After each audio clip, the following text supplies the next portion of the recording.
Ce matin, je souhaite vous parler de la marque d'un homme transformé. Plus tard, je vous parlerai de la domination. C'est pourquoi je vous ai dit que la session du soir serait consacrée à l'autonomisation spirituelle. Mais ce matin, nous devons examiner qui nous devons être, car nous sommes les reflets de Dieu pour notre monde. Les hommes chercheront Dieu s'ils peuvent le trouver en nous. Les hommes chercheront Dieu s'ils peuvent le trouver en nous. Lorsque nous sortons, nous devons révéler Dieu.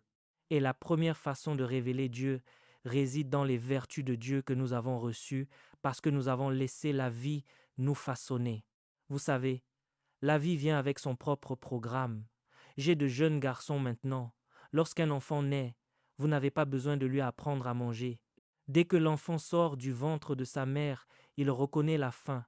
Il commence à pleurer et à chercher quelque chose. Personne ne dit à l'enfant que la nourriture entre dans le corps par la bouche. Comment le savait-il et dans quelle école est-il allé? La vie a un programme.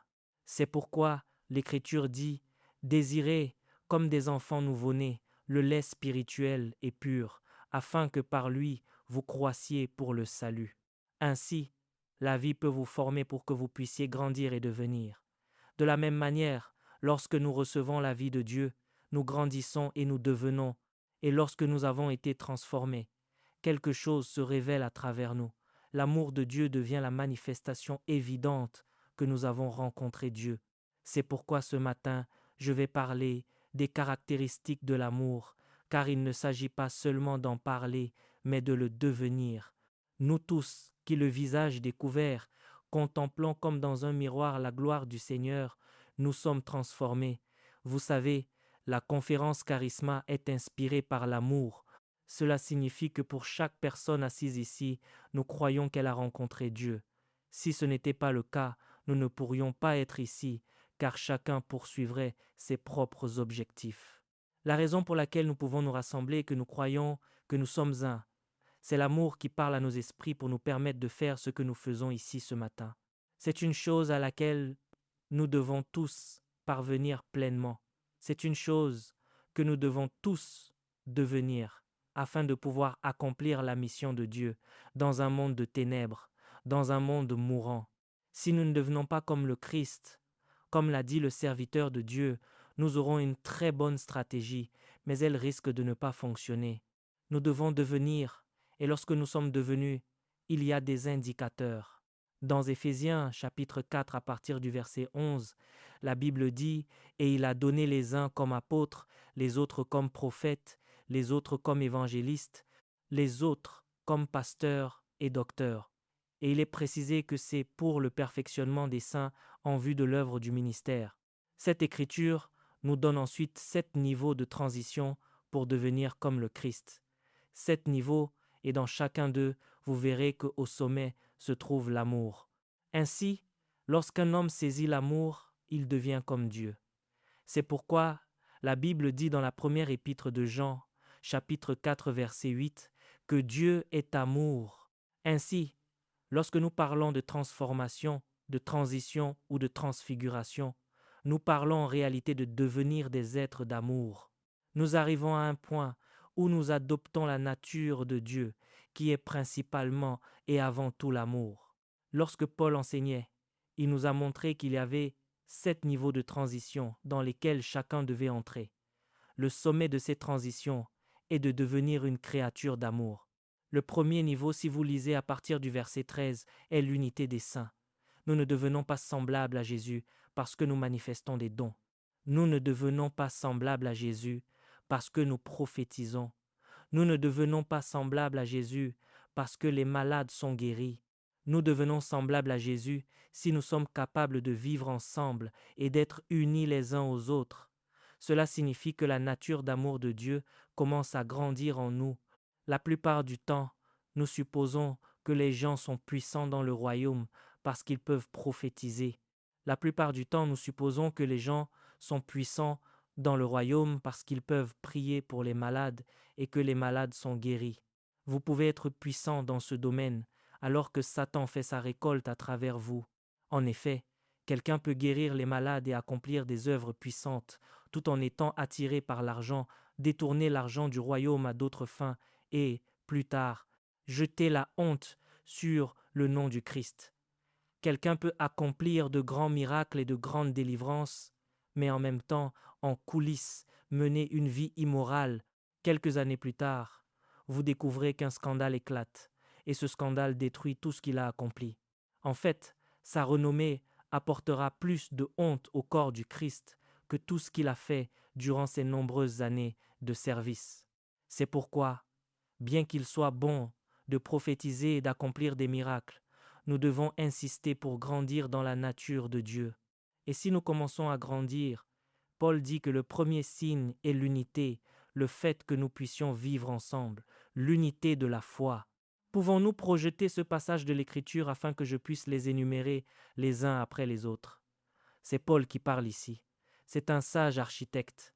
Si nous ne pouvons pas nous aimer les uns les autres, si nous ne pouvons pas vivre ensemble, si nous ne pouvons pas marcher ensemble, nous n'avons pas grand-chose à offrir au monde. Tant que nous ne sommes pas capables de vivre ensemble, tant que nous ne sommes pas capables de nous unir, le monde ne peut pas être véritablement transformé à travers nous. Ainsi, le premier niveau auquel vous accédez à mesure que vous grandissez dans l'amour est que l'unité devient naturelle pour vous. Vous pouvez vivre et demeurer avec n'importe qui. Il est dit, jusqu'à ce que nous soyons tous parvenus à l'unité de la foi, et je vais m'étendre davantage sur l'unité. Permettez-moi d'aller plus loin. Deuxièmement, il est dit, et à la connaissance du Fils de Dieu. Cela signifie que Jésus n'est plus seulement un message qui vous a été prêché. Vous devez en arriver au point où vous connaissez Jésus par expérience, car c'est ce que la Bible appelle réellement la vie. Dans Jean, chapitre 17, verset 3, il est dit « Or, la vie éternelle, c'est qu'ils te connaissent, toi, le seul vrai Dieu. » Vous savez, si vous ne connaissez pas Jésus, les circonstances peuvent vous inciter à vous détourner de lui. La plupart des gens qui se disent athées aujourd'hui ne le sont pas vraiment. Ils croient en Dieu. Ils sont seulement en colère contre Dieu, car lorsque vous commencez à échanger avec eux, ils vous demandent où était Dieu quand leur père est mort, ou bien où était Dieu à tel ou tel moment. C'est parce qu'ils n'ont pas eu de rencontre personnelle. On leur a parlé de Jésus, mais on ne les a pas amenés à connaître Jésus. C'est ce que l'apôtre Paul expliquait plus tôt. Il nous a dit que nous devions enseigner au corps du Christ à développer une endurance spirituelle. Vous devez amener les gens à prier. Vous devez amener les gens à étudier la parole. Vous devez amener les gens à gagner des âmes par eux-mêmes, jusqu'à ce qu'ils connaissent le Jésus dont vous leur avez parlé. Jean s'est exprimé dans sa première épître au chapitre 1er. Il a dit « Ce qui était dès le commencement, ce que nous avons entendu, tout le monde a entendu parler de lui quelque part. Mais si vous vous arrêtez là, vous ne le connaissez pas. » Il ajoute « Ce que nous avons vu de nos yeux, ce que nous avons contemplé et que nos mains ont touché. » Nous devons donc progresser dans notre relation avec Dieu au-delà de ce que le pasteur nous a dit. Ainsi, chacun doit conduire le corps du Christ, ou l'Église dont Dieu lui a confié la charge, à connaître Jésus personnellement. Et il existe des chemins qui permettent aux hommes de connaître Jésus. Vous le contemplez lorsque vous méditez la parole. Vous vous approchez de lui lorsque vous priez. Ainsi, une Église qui ne prie pas ne peut pas connaître Jésus. Vous apprenez à connaître Jésus lorsque l'Évangile vous est prêché. Paul a dit « J'ai dépeint Jésus-Christ comme crucifié parmi vous. Je l'ai manifesté à travers mon ministère. » Nous devons donc enseigner le Christ aux gens. Nous devons amener les gens à prier pour s'enraciner en Christ. Nous devons amener les gens à étudier pour s'enraciner en Christ. L'Église ne consiste pas seulement à remplir les chaises. L'affluence n'est pas l'objectif de l'Église. Devenir comme le Christ est le véritable objectif de l'Église. Une Église peut être remplie de personnes qui ne connaissent pas Jésus. L'Écriture dit que nous parvenons à la connaissance du Fils de Dieu. Comme Job, vous pouvez être frappé par l'épreuve, mais vous pouvez dire que vous ne pouvez pas renier Dieu. Je le connais personnellement. Le renier reviendrait à me renier moi-même. Vous pouvez être déçu par une chose pour laquelle vous lui faisiez confiance, mais vous ne pouvez pas être déçu par lui, car vous l'avez rencontré. Pour vous, il s'agit d'une relation personnelle. C'est une rencontre que vous avez vécue. Si la nature de Dieu doit grandir en vous, vous devez parvenir à la connaissance du Fils de Dieu. Et troisièmement, Paul dit que nous parvenons à l'état d'homme fait. Un homme fait, dans ce contexte, n'est pas un homme sans péché, c'est un homme qui a la capacité de dompter la chair. Dans Jacques chapitre 3 verset 2, on nous demande qui est un homme parfait. C'est un homme qui peut contrôler sa langue. Cela signifie que vous arrivez à un point dans votre marche avec Jésus où vos émotions ne vous contrôlent plus. Quelqu'un peut vous mettre en colère, mais au lieu de répondre par la colère, quelque chose en vous s'élève pour vous faire comprendre que ce n'est pas la bonne voie à suivre. Ainsi, vous pouvez dompter la colère et tout de même répondre avec amour. C'est la preuve que vous grandissez. Vous avez vu la vidéo qui a été projetée ici. La colère, l'orgueil, l'amertume, toutes ces choses étouffent l'esprit d'un homme qui n'a pas le Christ. Mais lorsque le Christ vient, comme nous l'avons vu dans la mise en scène, vous constaterez que la colère cède la place. L'orgueil cède la place. Parfois, vous voulez donner quelque chose à quelqu'un simplement pour prouver votre valeur. Mais au moment de le faire, vous entendrez dans votre esprit que celui qui donne doit le faire avec humilité. Vous devez le faire avec bienveillance, avec simplicité.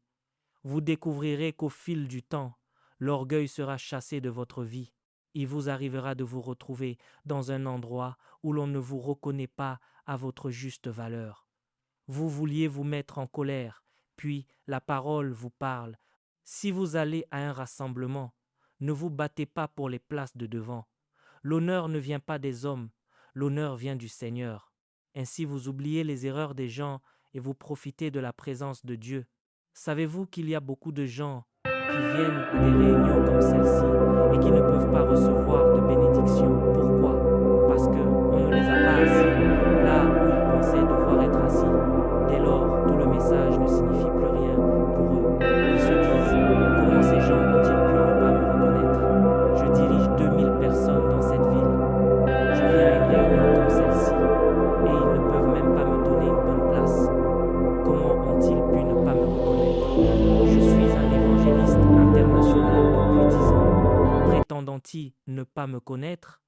Et pendant que le message est prêché, ils ne reçoivent rien. Vous savez pourquoi? L'orgueil. L'orgueil. Ils se sont surestimés. Ils pensent être importants. Si vous êtes ce que vous pensez être, c'est Dieu qui se chargera de vous élever. L'Écriture dit de vous humilier sous la puissante main de Dieu, afin qu'il vous élève au moment convenable. Paul nous enseigne le chemin pour devenir comme le Christ. Il dit que l'on arrive à un point où la chair ne dicte plus sa loi. Cela signifie que vous avez mené le combat contre la chair et que vous avez vaincu. Et chaque fois que la chair se manifeste, l'Esprit de Dieu se manifeste aussi. Car la chair a des désirs contraires à ceux de l'Esprit et l'Esprit en a de contraires à ceux de la chair. Mais si vous êtes remplis de l'Esprit remportera toujours cette bataille. Paul a donc précisé que le troisième niveau de croissance consiste à atteindre un point où nous sommes capables de dompter la chair. Quatrièmement, après la connaissance du Fils de Dieu et l'état d'homme fait, vient la mesure de la stature parfaite du Christ. Ce sont les principes de Jésus. Vous arrivez à un point où vous vivez selon les principes de Jésus. Vous vivez selon les voies du Christ. Vous vivez selon le système de valeurs du royaume. Vous ne fonctionnez plus selon le monde. Pensez à ce que le serviteur de Dieu a dit, bâtir 100 églises dans un autre pays. Il faut un homme vivant selon les principes divins pour penser ainsi, car cet argent pourrait être utilisé pour beaucoup d'autres choses qui toucheraient sa propre famille. Ces églises n'ont pas été construites parce que l'argent était là, elles ont été construites parce que le cœur y était. C'est cela, vivre selon les principes de Jésus. Vous ne pouvez pas voir un peuple dans le besoin et continuer à jouir de vos biens, car il n'y a pas de joie en dehors du partage. C'est la vie d'une personne transformée. Vous arrivez à un point où vous êtes influencé par le Christ. Vous êtes influencé, vous êtes influencé. C'est cela, la mesure de la stature du Christ. Ensuite, Paul va plus loin pour nous dire que nous sommes désormais affermis dans la doctrine. Il dit que nous ne devons plus être flottants et emportés à tout vent de doctrine. Vous êtes parvenus à un point où vous avez étudié la parole. Vous avez compris la pensée de Dieu à travers la parole et personne ne peut vous ébranler. Il y a une doctrine qui existait autrefois, mais qui refait surface ces derniers temps, selon laquelle seul votre esprit est juste et non votre corps. On prétend que vous pouvez faire ce que vous voulez de votre corps, que cela n'a pas d'importance. Ce sont des doctrines de ce genre qui ne cessent d'apparaître. Ainsi, vous trouvez un chrétien qui commet l'impudicité et qui dit que son esprit est juste, que ce qu'il fait de son corps n'a pas d'importance. Je vous parle actuellement parce que je suis un être humain. Si je venais ici et que je me mettais à aboyer, vous diriez que je suis un extraterrestre, parce que les êtres humains n'aboient pas, ils parlent. Si vous êtes juste, vous vivrez de manière juste. Vous ne pouvez pas prétendre être juste et ne pas vivre de manière juste. Mais ce sont des vents de doctrine, et il y en aura beaucoup dans les derniers jours. Paul nous enseigne que si nous voulons grandir dans l'amour, nous devons arriver à un point où nous ne sommes pas emportés à tout vent de doctrine. On disait plutôt que le corps du Christ est actuellement attaqué. Certains disent de ne pas donner, de ne rien offrir, parce qu'ils détestent les pasteurs et ils détestent l'Église. Alors ils vous font croire que le don sert uniquement à enrichir les pasteurs. Ils oublient de vous dire que le royaume progresse grâce au don des saints. Ils oublient de vous dire que les âmes ne peuvent pas être gagnées à moins que des ressources ne soient mises à disposition. Ils vous détournent des âmes. Ils vous détournent de l'avancement du royaume, ils vous détournent de l'amour de Dieu et ils vous font croire que tout tourne autour des pasteurs parce qu'ils les détestent. Et les personnes qui ne sont pas affermies dans la doctrine finissent par se dire, après un certain temps, qu'il faut réfléchir à cette question et se demander pourquoi elles donnent. Vous remarquerez que tous les 5 ans, elles changent de mentalité. Pour elles, la vie est comme une mode, c'est ce qui est tendance qui les fait bouger. Elles n'ont aucune conviction établie. Paul dit que nous ne pouvons pas grandir dans l'amour de cette manière. Nous devons arriver à un point où nous ne sommes pas ballottés d'un côté et de l'autre. Enfin, Paul ajoute que nous devons professer la vérité dans l'amour. Vous voyez donc que toutes ces étapes constituaient un cheminement vers la nature de Dieu qui est l'amour. Et lorsque vous arrivez là, la chose suivante qu'il dit est que nous croissions à tous égards en celui qui est le chef, le Christ, la tête de l'Église. Dieu veut que nous grandissions en Christ. Mais c'est un voyage. Et ce voyage commence par l'unité. Si vous ne pouvez pas vivre en paix avec votre frère et votre sœur, si vous ne pouvez pas supporter, si vous ne pouvez pas pardonner, si vous ne pouvez pas être en communion avec votre frère, il n'y a aucun espoir que vous deveniez comme Jésus-Christ. Car pour grandir en lui à tous égards, vous devez d'abord commencer par l'unité de la foi. C'est pour cette raison que cette conférence a été organisée, car il y a tant de choses que nous pouvons accomplir pour Dieu dans notre génération, mais cela commencera lorsque nous nous tiendrons la main. S'il n'y a pas d'unité, nous ne pouvons pas grandir en lui à tous égards. S'il n'y a pas d'unité, nous ne pouvons pas faire progresser le royaume de Dieu. L'unité devient donc un facteur de premier ordre en ce qui concerne l'œuvre de l'avancement du royaume. S'il n'y a pas d'unité, Dieu ne peut pas accomplir grand-chose à travers notre génération. En étudiant l'histoire de l'Église, j'ai découvert que Dieu est véritablement l'ancien des jours. Une génération entière peut passer et Dieu peut garder le silence et recommencer avec une autre génération sans que son programme en soit affecté. On nous dit que, entre la voix de Malachie et celle de Jean-Baptiste, il s'est écoulé près de 400 ans. Cela n'a pas affecté le programme de Dieu. Nous ne sommes pas l'ancien des jours, c'est lui qui l'est. Si nous voulons être utiles avec lui, nous devons nous soumettre aux exigences de son royaume. Et cette exigence est que vous devez adopter la nature d'amour. Cette nature d'amour se révèle lorsque vous pouvez vivre en paix les uns avec les autres. Maintenant, au cours des 10 prochaines minutes, permettez-moi de passer rapidement en revue quelques éléments que j'ai rassemblés ici sur le sujet de l'unité afin que nous puissions comprendre la profondeur de cette question dont nous parlons.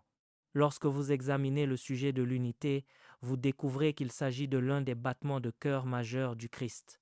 En effet, lorsque Jésus a prononcé sa prière dans le 17e chapitre de l'Évangile selon Jean, C'était le fardeau principal qu'il portait pour l'Église. C'était Jésus, après avoir accompli son ministère sur terre, qui était sur le point de partir et qui voulait prier pour l'Église. Ne pensez-vous pas que c'est la chose la plus importante qu'il allait demander? Regardez la prière de Jésus dans Jean chapitre 17 du verset 20 au verset 23. Jésus, le Maître, a commencé à prier et le cœur de sa prière est qu'il soit un.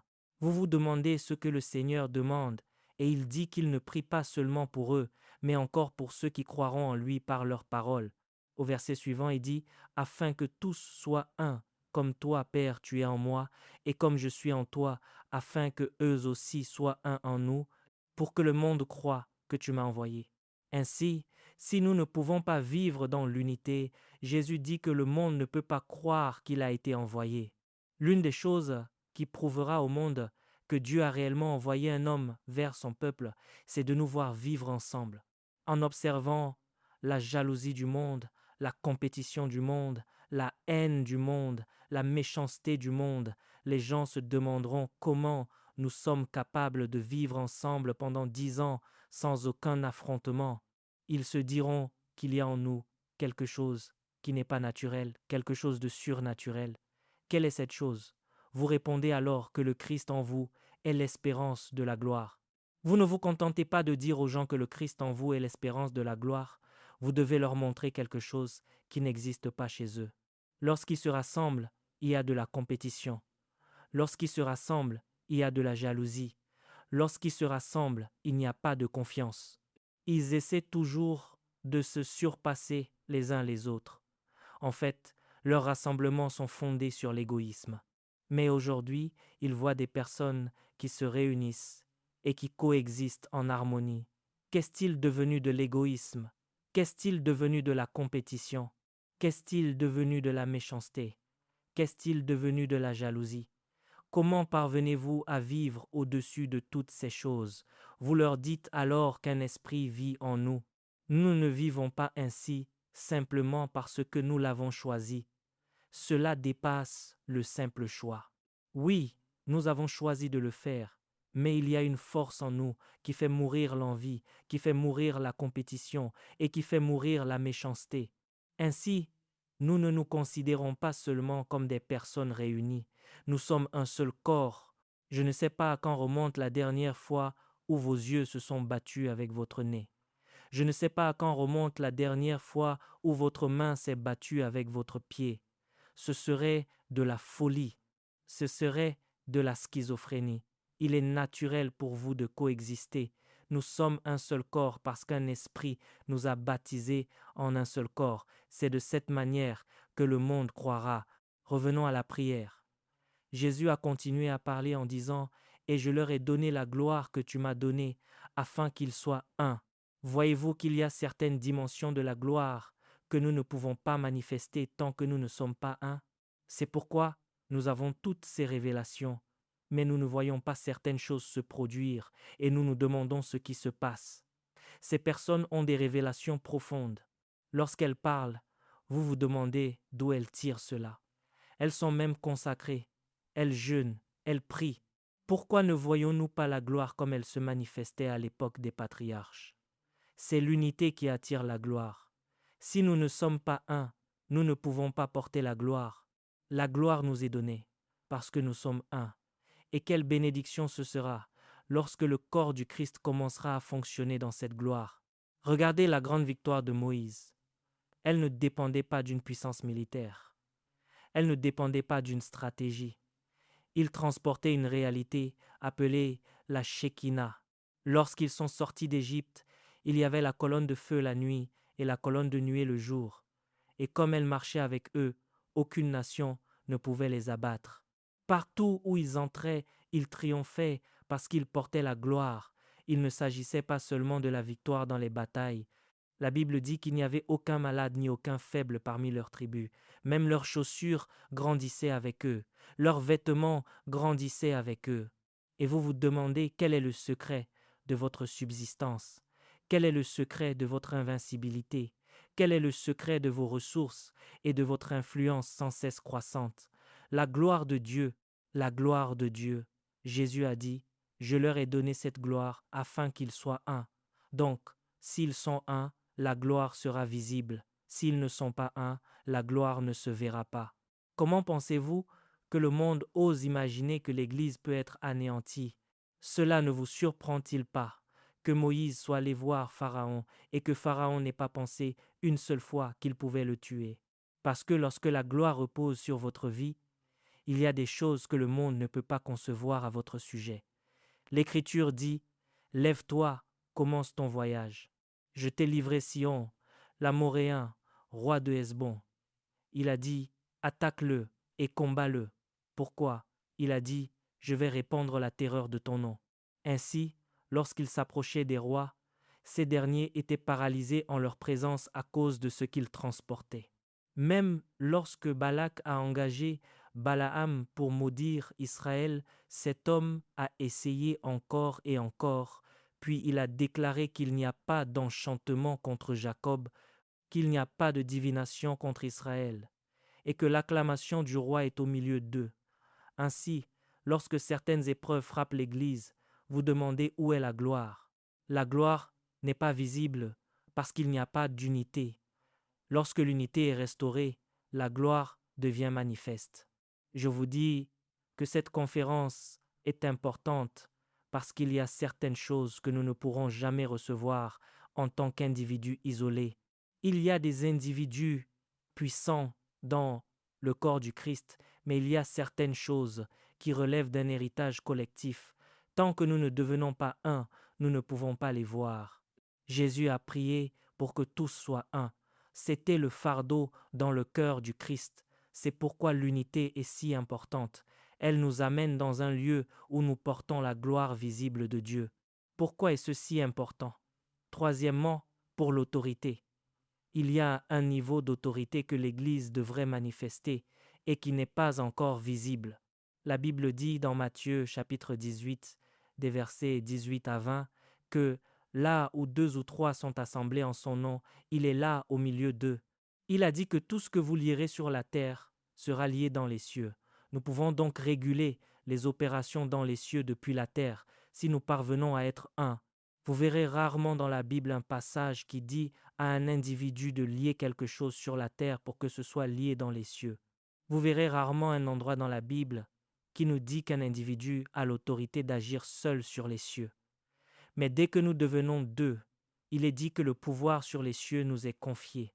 Dès que nous devenons deux, tout ce que nous lions sur la terre est lié dans les cieux. Il n'est pas étonnant que le psaume 133, des versets 1 à 3 dise « Oh, qu'il est agréable, qu'il est doux pour des frères de demeurer ensemble dans l'unité. » Il est dit que c'est comme l'huile précieuse qui, répandue sur la tête, descend sur la barbe d'Aaron jusqu'au bord de ses vêtements. C'est comme la rosée sur le mont Sion. C'est donc cela qui crée des cieux ouverts. C'est comme la rosée sur le mont Sion, car c'est là que le Seigneur envoie sa bénédiction. Il n'est pas étonnant que les disciples, bien qu'ils aimaient Jésus et le suivaient, n'aient pas vu le Saint-Esprit venir immédiatement. La Bible dit que lorsque le jour de la Pentecôte fut entièrement venu, selon Actes chapitre 2 verset 1, ils étaient tous ensemble dans un même lieu. Tout à coup, il vint du ciel un bruit comme celui d'un vent impétueux, et le Saint-Esprit descendit. Vous voulez ébranler les puissances des cieux. Apprenez à vous unir avec votre frère. Voyez-vous, le fait que le diable se batte pour créer des problèmes entre nous n'a rien à voir avec nos personnes. Cela a tout à voir avec notre héritage, avec la question de savoir si nous marcherons ou non dans la gloire et si nous marcherons ou non dans l'autorité qui le défie à tous les niveaux. C'est cela qu'il poursuit. Vous voulez voir l'autorité dans le corps du Christ, alors laissez deux ministères, deux ministres, deux frères se tenir la main et s'accorder. L'Écriture dit que tout ce qui lie sur la terre est lié dans les cieux. Et la majeure partie de notre combat actuel ne vient pas de la terre, elle vient des cieux. La Bible dit que nous n'avons pas à lutter contre la chair et le sang, mais contre les dominations, contre les autorités, contre les princes de ce monde de ténèbres, contre les esprits méchants dans les lieux célestes. La méchanceté dans les lieux célestes, La plupart des forces qui essaient de nous combattre se trouvent dans les lieux célestes. Et la Bible nous dit que l'autorité pour agir dans les lieux célestes se manifeste lorsque nous nous tenons la main dans l'unité. Pourquoi pensez-vous que le diable ne permettra jamais au pasteur Edgy et au pasteur Kola d'être un, si ce n'est pour m'empêcher de changer les choses dans les cieux? Parce qu'il sait que s'ils sont un, ils changeront les choses. Et il a peur maintenant qu'ils soient un, car il sait que lorsqu'il parle d'une seule voix, les choses sont transformées. L'Église doit être unie. Quatrièmement, pourquoi l'unité est-elle si importante? Elle permet une évangélisation efficace. Dans Jean chapitre 13, versets 34 et 35, Jésus parlait et disait que lorsque nous nous aimons les uns les autres, le monde saura que nous sommes ses disciples. Le monde ne peut donc pas savoir que nous avons quelque chose à lui offrir, à moins qu'il ne nous voie fonctionner comme un seul homme. C'est pour cela qu'ils se sont donné la main, c'est pour l'évangélisation. Outre le fait que les ressources sont rassemblées lorsque nous sommes un, il y a aussi une puissance qui se libère lorsque nous sommes un. Notre témoignage collectif déclenche un gain d'âme comme on ne l'aurait jamais imaginé. Un seul individu ne peut faire que ce que ses forces lui permettent, mais attendez que deux personnes s'unissent. Quel que soit le territoire où elles entrent, le monde le sait. Quand Jésus les a envoyées, il les a envoyées deux par deux. Ne partez pas seulement avec un message, partez avec l'esprit d'unité. Selon vous, quelle est la puissance de la divinité? Quel est le mystère de la divinité? C'est que trois ne font qu'un. Il n'y a aucune force qui puisse briser cela. Vous ne pouvez même pas le comprendre au départ, comment trois peuvent être un. C'est un mystère qui a commencé au sein de la divinité, et lorsque nous l'appliquons parmi les hommes, le même mystère commence à agir en notre faveur. Ainsi, l'unité suscite un impact efficace, une évangélisation puissante et la capacité de conquérir des nations et de prendre possession des villes. Et enfin, une croissance explosive. Il y a certains niveaux de croissance que nous ne pouvons pas voir à moins d'être unis. Actes, chapitre 2, versets 46 et 47. Voyez ce que les apôtres ont fait. La Bible dit qu'ils étaient chaque jour assidus au temple d'un commun accord, qu'ils rompaient le pain dans les maisons et qu'ils prenaient leur nourriture avec joie et simplicité de cœur, louant Dieu et trouvant grâce auprès de tout le peuple. Et il est dit que le Seigneur ajoutait chaque jour à l'Église ceux qui étaient sauvés. Ainsi, il ne se contente pas de conquérir le monde, il les amène à devenir des disciples dans l'Église. Il les amène pour qu'ils soient formés. Nous espérons que Manchester viendra à l'Église pour être formé. Sommes-nous assez unis pour prendre soin d'eux? Regardez l'Église primitive. Ils étaient 120, puis 3000 personnes se sont ajoutées. Il n'y avait pas de hiérarchie. Ils étaient capables de les accueillir et de les encadrer. Nous sommes 200 et il y a des querelles dans la chorale. Il y a des disputes au sein du groupe d'intercession. Même parmi l'équipe pastorale, il y a des discussions. Alors, que se passera-t-il si nous devenons 10 000? Dieu veut que nous soyons capables de perfectionner le lien de la paix afin qu'il puisse amener la grande moisson. Si nous ne pouvons pas le perfectionner, peu de choses pourront venir. Au moindre apport de ressources, c'est la crise. Que se passerait-il si la Banque d'Angleterre disait qu'elle veut parrainer l'évangélisation? Vous verriez des batailles de pouvoir. C'est à ce moment-là qu'on vous dirait d'attendre, que les évêques passent avant les apôtres et avant les prophètes. Nous commencerions alors à nous disputer. Il ne s'agirait plus de l'évangélisation mondiale, mais de titres. Certaines personnes seraient ordonnées évêques en une semaine parce que si vous n'êtes pas évêque, vous ne pouvez pas être là où les fonds sont répartis. Et nous disons que nous voulons conquérir le monde. Le Seigneur se demande si nous connaissons la puissance requise pour conquérir le monde. Pouvons-nous être unis si l'argent arrive? Pouvons-nous être unis si l'autorité arrive? Regardez notre situation actuelle. Pour qu'une seule personne soit capable de toucher 1 million de personnes, elle doit avoir énormément d'influence. Pouvez-vous le tolérer? Si 10 d'entre vous prient ensemble depuis 5 ans et que Dieu place soudainement son influence sur l'un d'entre vous, vous verrez 5 personnes commencer à bavarder. Elles diront qu'il se croit important, que nous étions tous là et qu'il n'a rien que nous n'avons pas. Au lieu d'unir nos forces et de dire que Dieu a élevé celui-ci et que nous allons le propulser en avant, nous ne parvenons pas à le supporter. Pourtant, pour conquérir le monde, nous avons besoin de personnes influentes. Nous avons besoin, parmi nous, de personnes capables d'influencer 100 millions de personnes à elles seules. Et lorsque cet homme vient à l'église, il devrait toujours se sentir chez lui. Il ne devrait pas venir à l'église et voir tout le monde le regarder de telle sorte qu'il puisse deviner qu'on a colporté des médisances sur lui. Il arrive un moment où il se retrouve isolé. Vous voyez alors cet homme qui a une influence sur plus de 100 millions de personnes être coupé du reste et vous vous demandez ce qui s'est passé.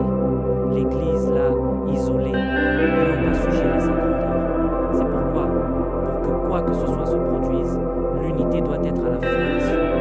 L'église se multiplie lorsqu'elle devient unie. Si nous ne sommes pas unis, nous ne pouvons pas nous multiplier. C'est en cela que cette conférence est importante. Quand un homme bâtit son église et qu'il vient à l'église, nous le célébrons. Il n'y a pas de rancœur. Si un homme remplit des stades d'une nation à une autre, nous célébrons la grâce. Il n'y a pas de compétition. Si un homme est capable de mobiliser des ressources pour parrainer l'évangélisation de tout un continent, nous célébrons. Il n'y a pas de contestation. Nous pouvons toujours nous serrer la main et nous dire que nous sommes frères. Nous remercions Dieu pour ce qu'il fait dans sa vie et nous sommes reconnaissants parce que son royaume avance. Il n'y a de combat nulle part. Et si quelqu'un veut rabaisser cette personne, vous dites non, que c'est de la méchanceté. Nous sommes un en Christ. C'est ainsi que l'Église grandit. C'est ainsi que le royaume progresse. Mais pour que cela se produise, nous devons comprendre l'unité. C'est la raison pour laquelle nous sommes rassemblés ce matin. Nous disons que si l'église du pasteur Reggie atteint 2 millions de personnes, nous le célébrerons. Il n'y aura aucune amertume.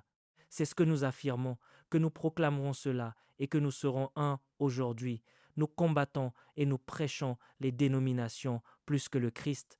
Si vous n'êtes pas d'une dénomination particulière, vous ne pouvez pas aller dans un autre lieu. Qu'est-ce qui nous lie les uns aux autres ? Est-ce le nom de l'Église ou le nom du Christ? C'est pour cela que nous ne faisons pas grandir l'unité. Nous devons la comprendre et nous devons l'embrasser. Alors que je termine, quels sont les niveaux d'unité que nous devons posséder? Premièrement, nous devons être capables de demeurer ensemble. Dans Luc chapitre 24, verset 49, il est dit de rester ensemble jusqu'à ce que vous soyez revêtus de la puissance d'en haut. Je devrais être capable de m'asseoir avec vous à la même table et de partager la communion. Je devrais être capable de vous regarder en face et de vous appeler mon frère. Je devrais être capable de vous serrer dans mes bras, de vous aimer et de vivre avec vous. Nous devrions être capables de demeurer ensemble. C'est le premier niveau. Le deuxième niveau est d'être d'un commun accord. Cela signifie avoir une même pensée, une même compréhension. Actes chapitre 1er verset 14 et Actes chapitre 2 verset 1 parlent d'une même compréhension. C'est une seule vision. Le serviteur de Dieu a dit qu'il apporte la moisson, qu'il apporte le réveil. Tout cela concourt à l'avancement du royaume. Je ne dis peut-être pas exactement ce que vous dites, mais ce que vous dites fait partie de ce que je dis, sous une dimension différente. Vous pouvez mettre l'accent sur la prière comme moyen de connaître Dieu, tandis que je peux mettre l'accent sur la doctrine. Une autre personne peut mettre l'accent sur le jeûne. Nous parlons tous du même Jésus. Nous devons donc avoir une même pensée. Cela ne signifie pas que nous devions adopter l'erreur, mais cela signifie que nous devrions être capables d'isoler ce qui constitue le cœur de notre foi. Un seul Dieu, un seul baptême, une seule foi, un seul esprit, un seul corps. Nous devrions être d'accord sur ces points. C'est le deuxième niveau d'unité. Ainsi, si je viens dans une église et qu'on y proclame que Jésus est Seigneur, cela m'importe peu. Je m'y assieds. C'est la maison de Dieu. Ils sont peut-être rudimentaires, ils ne sont peut-être pas très excellents, mais qu'importe, Jésus est Seigneur. Ils ne sont donc pas l'antéchrist. Si je viens dans une église et que tout y est si excellent qu'ils fonctionnent comme s'ils étaient en l'an 2050, je devrais être capable de m'y asseoir, car c'est la maison de Dieu. Tant que Jésus est Seigneur, j'y reste, parce que ce qui compte, c'est le cœur du message. Pourtant, nous ne sommes pas unis. Nous négligeons l'essentiel et nous sommes séparés par des détails secondaires. Quand vous voyez des gens se battre, demandez quel est le problème. L'un dit qu'il appartient à Paul, l'autre à Apollos. Et Paul se demande si c'est Paul et Apollos qui sont importants ou si c'est le Christ qui est mort pour vous. Il dit, ne devriez-vous pas être des enfants? Ne fonctionnez-vous pas de manière charnelle? Pourtant, il s'agit de l'Église qui manifestait les 9 dons de l'Esprit. Comment une Église dotée de dons peut-elle manquer de spiritualité? Comment une Église dotée de dons peut-elle être une Église d'enfants? Comment une Église dotée de dons peut-elle être charnelle? Oui, elle peut l'être parce qu'elle n'a pas le caractère du Christ. Les hommes peuvent les diviser, l'argent peut les diviser, l'influence peut les diviser, la popularité peut les diviser. C'est une Église d'enfants. Nous devons mûrir jusqu'à un niveau où rien ne peut nous séparer de l'amour de Dieu. Nous sommes membres du même corps et nous croyons cela. C'est notre état d'esprit. C'est cela, être d'un commun accord. Et enfin, il y a la pureté d'esprit. Dans Luc, chapitre 24, verset 49, ils étaient ensemble dans un même lieu. Dans Actes, chapitre 2, verset 1, ils étaient tous d'un commun accord. Dans Actes, chapitre 2, verset 46, ils étaient dans la simplicité de cœur. Ainsi vous arrivez à un point où vous dites que nous ne sommes pas seulement des frères et des sœurs, mais que nous sommes un seul corps. Le Saint-Esprit qui est en moi est le même Saint-Esprit qui est en vous. J'écoutais Corey Blake qui enseignait. Il racontait qu'il regardait un évangéliste à travers lequel Dieu accomplissait un miracle puissant et le Saint-Esprit a bondi de joie en lui. Il se demandait pourquoi le Saint-Esprit était si excité alors que ce n'était même pas lui qui prêchait. Et le Saint-Esprit en lui a dit qu'il se souvenait du jour où il avait accompli ce miracle. Il a répondu, « Seigneur, attends, je n'étais pas là. Que veux-tu dire ?» C'est ce jour-là qu'il a compris que le même Saint-Esprit qui est en lui est celui qui est dans cet évangéliste. Ainsi, lorsque le Saint-Esprit agit à travers quelqu'un en Inde et qu'il agit à travers une autre personne au Congo, c'est le même esprit dans des corps différents. Vous devez reconnaître qu'au-delà de ces corps différents, nous sommes un en esprit, car le même Saint-Esprit qui agit dans cette personne est celui qui agit ici. C'est pourquoi il ne peut y avoir de place pour la jalousie, car c'est l'Esprit en nous qui accomplit l'œuvre. Si nous reconnaissons que nous sommes un parce que nous avons un seul esprit, l'Église sera prête pour ce que Dieu veut faire. Voilà les niveaux d'unité. Soyons capables de nous rassembler de temps en temps, de nous tenir la main et de prier. Soyons capables de croire et de nous concentrer sur l'élément majeur qui fait de nous des chrétiens. Et soyons capables de comprendre qu'il y a un seul esprit qui demeure en nous. L'un peut être un homme, l'autre une femme. L'un peut être jeune, l'autre vieux. L'un peut être blanc, l'autre noir. L'un peut être évangéliste, l'autre prophète. Cela n'a pas d'importance. C'est le même esprit qui habite en nous. Nous ne sommes donc pas seulement des frères et des sœurs. Nous sommes les parties d'un même corps. Vous êtes une main, c'est pourquoi vous pouvez porter des choses. Je suis un pied, c'est pourquoi je vous déplace. Nous sommes un seul corps avec des parties différentes. C'est ce que Paul a enseigné dans la première épître aux Corinthiens, chapitre 12, des versets 28 à 30. Nous sommes un seul corps, gloire à Dieu.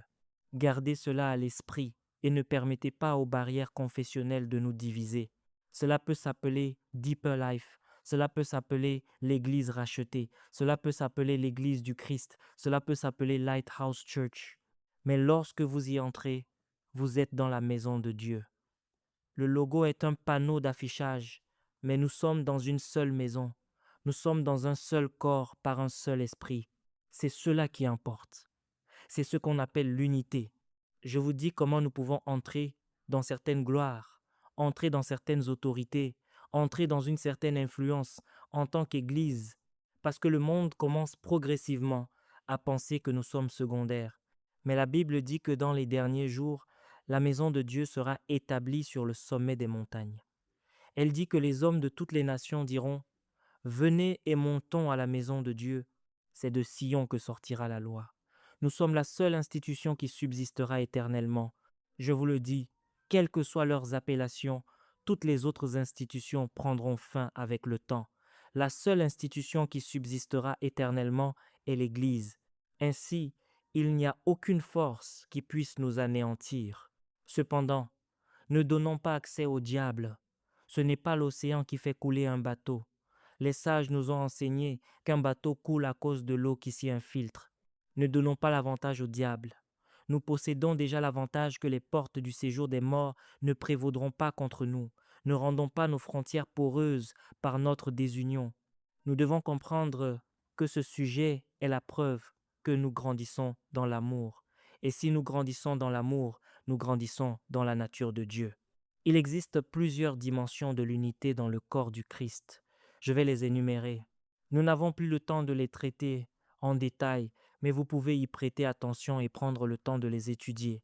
Premièrement, il y a ce que nous appelons l'unité de but. Nous sommes tous ici pour gagner des âmes. Nous sommes tous ici pour faire des disciples. C'est notre but. Nous sommes tous ici pour glorifier Dieu. C'est là que nous nous rejoignons. Si je vois quelqu'un gagner des âmes, c'est mon frère. Si je vois quelqu'un faire des disciples, c'est mon frère. Si je vois quelqu'un dire Alléluia, c'est mon frère. C'est un espace où nous nous connectons. C'est l'unité de but. Hier, j'étais dans l'avion pour venir ici. J'ai rencontré un homme. Il m'a tout de suite apprécié et il était très sûr de lui. Nous nous sommes serrés la main lors du contrôle de nos bagages. Ensuite, nous sommes allés à l'immigration et nous avons continué à discuter. Nous sommes montés dans l'avion et nous avons parlé. En fait, après que nous nous sommes assis, il s'est approché de moi et m'a proposé de discuter à la fin du voyage. Lorsque nous avons atterri à Heathrow, cet homme est venu vers moi, m'a serré la main et m'a dit qu'il se rendait à Houston pour une conférence. Il m'a demandé où j'allais. J'ai répondu que je me rendais à Manchester. Étonné, il m'a demandé pour quelle raison. Je lui ai dit que je me rendais à une conférence chrétienne et que j'étais prédicateur. Cet homme a alors sorti son téléphone pour prendre mon numéro, mais il appartenait à une autre religion. Dès que j'ai dit que j'étais prédicateur et que je me rendais à une conférence chrétienne, il a déclaré: Nous nous reverrons, mon frère, puis il est parti. Il a oublié mon identité personnelle.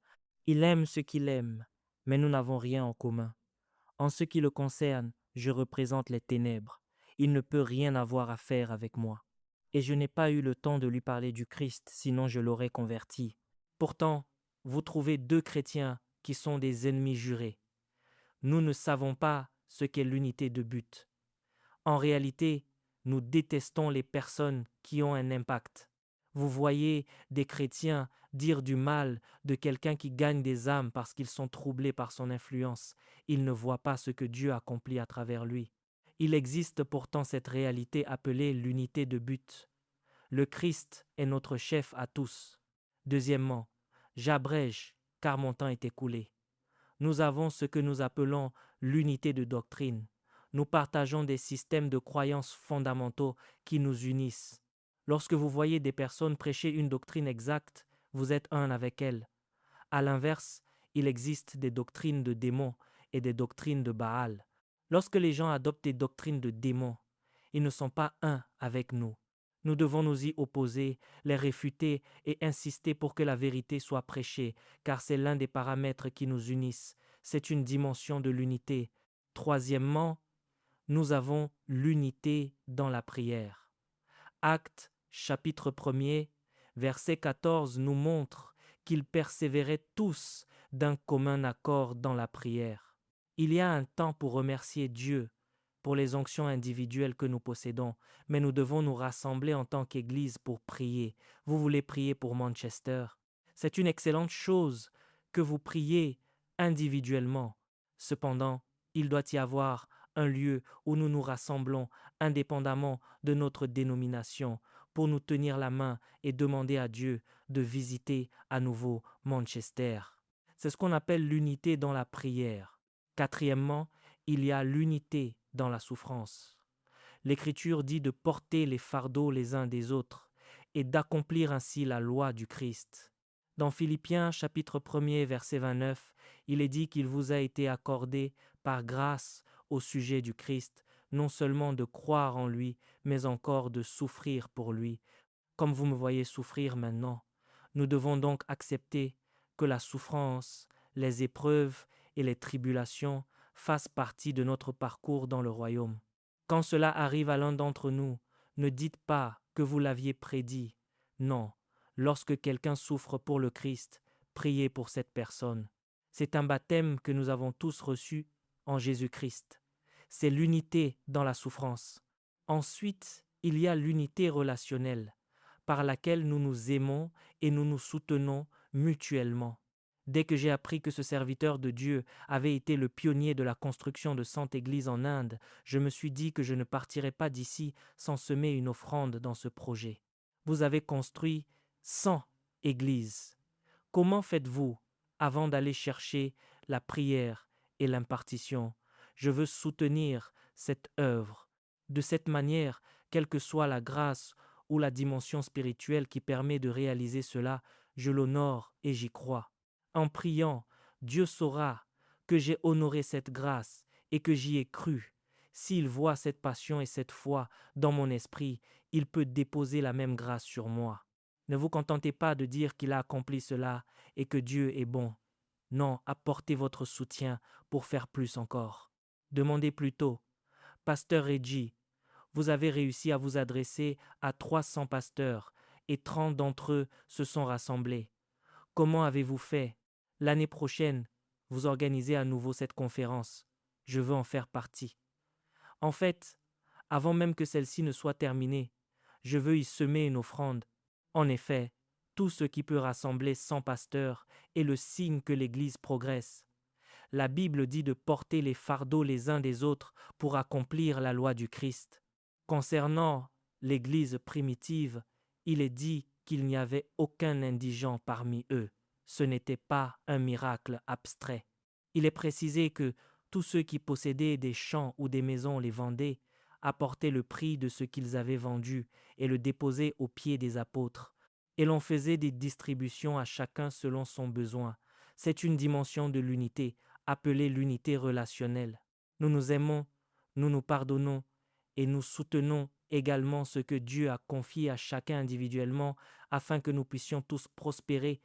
Il y a assez de place dans le royaume pour que chacun soit grand. Le royaume de notre Père est immense. Il y a aussi ce que la Bible appelle l'unité de l'esprit. C'est la foi commune et le fait qu'un seul esprit habite en nous. J'ai déjà mentionné ce point.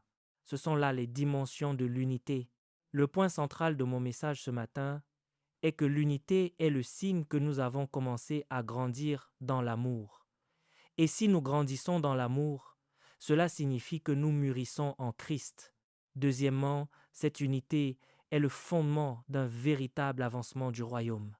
Le Seigneur envoie une parole à Jacob, elle tombe sur Israël. Le Seigneur donne sa parole et les messagères de bonnes nouvelles sont une grande armée. Ainsi, lorsque nous disons de nous rassembler, ce n'est pas seulement parce que je l'aime et qu'il m'aime ou parce qu'il ne m'a jamais offensé, les offenses viendront, mais parce que nous voyons la vision plus large, nous nous supportons les uns les autres. Il y a une autorité que je ne pourrai jamais porter en tant qu'individu. Nous ne pouvons la porter que si nous sommes unis. Il y a une gloire qui ne sera jamais visible dans l'Église, sauf si nous sommes unis. Il y a une dimension de témoignage et de croissance que nous ne pourrons jamais obtenir, sauf si nous sommes unis.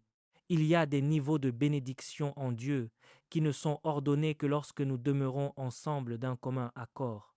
Je vois cette vision plus large. À cause de cela, je peux pardonner les erreurs de mon frère. Je comprends également que nous n'en sommes pas tous au même niveau de croissance. Il n'a même pas besoin de présenter des excuses. Pour le bien du corps, je lui pardonnerai. De plus, je n'utiliserai pas l'autel comme un lieu pour déverser de l'amertume. Lorsque vous venez ici, prêchez le Christ. N'attaquez pas le pasteur qui vous a offensé. Lorsque vous venez ici, prêchez le Christ. N'attaquez pas le membre de l'Église qui vous a insulté. Si vous en avez l'opportunité, réglez les choses entre vous. Mais lorsque vous vous tenez ici, nous faisons partie du corps du Christ. C'est comme le système nerveux central qui agit à travers chaque partie dans l'harmonie et la cohésion afin qu'un programme puisse être accompli. Pouvons-nous prier ensemble pendant 1 minute? Seigneur, baptise-nous de l'esprit d'unité. Baptise-nous. Nous sommes trop individualistes. L'individualisme n'est pas une puissance dans le royaume. Le lion, aussi puissant soit-il, s'il est séparé du groupe, peut être mis en danger. Ceux d'entre vous qui regardent des documentaires voient ces buffles qui se déplacent parfois à près de 10 000. Lorsqu'ils avancent ainsi, même le lion a peur d'eux. La manière dont les lionnes chassent le buffle consiste à tourner autour du troupeau jusqu'à ce que l'un d'entre eux soit détaché. Lorsqu'il est isolé, il devient une proie. Ne laissons pas le diable tourner autour de nous, nous diviser et nous rendre vulnérables. Nous sommes plus forts lorsque nous sommes unis. Et si nous pouvons entretenir des relations avec nos familles où nous sommes connectés par le sang, sachez que notre connexion dans l'esprit est plus forte. En effet, le sang prend fin avec le temps, mais l'esprit est éternel. Si vous aimez votre frère et votre sœur biologique, vous devriez aimer votre frère et votre sœur spirituelle bien plus encore. Pourquoi? La famille biologique prend fin avec le temps, tandis que les familles spirituelles subsistent éternellement. C'est pourquoi nous gagnons les membres de notre propre famille au royaume, car nous savons qu'il existe une relation plus élevée. Ne soyons pas charnels, ne soyons pas naturels dans notre manière de penser. Nous sommes des hommes spirituels. Ainsi, Père, nous demandons la grâce de fonctionner dans l'unité de la foi, dans l'unité de l'esprit, dans l'unité de but et dans l'unité de souffrance. Nous demandons la grâce de devenir un, de la même manière que toi, le Père et l'Esprit êtes un, afin que nous puissions faire avancer ton royaume par la puissance de ton esprit. Merci Seigneur. Que cela devienne une rencontre personnelle pour chacun ce matin. Le serviteur de Dieu a prêché qu'il doit y avoir une synergie. Aide-nous à comprendre cette synergie et à marcher en elle. C'est dans le nom incomparable de Jésus que nous avons prié. Acclamez chaleureusement le Seigneur. Que Dieu vous bénisse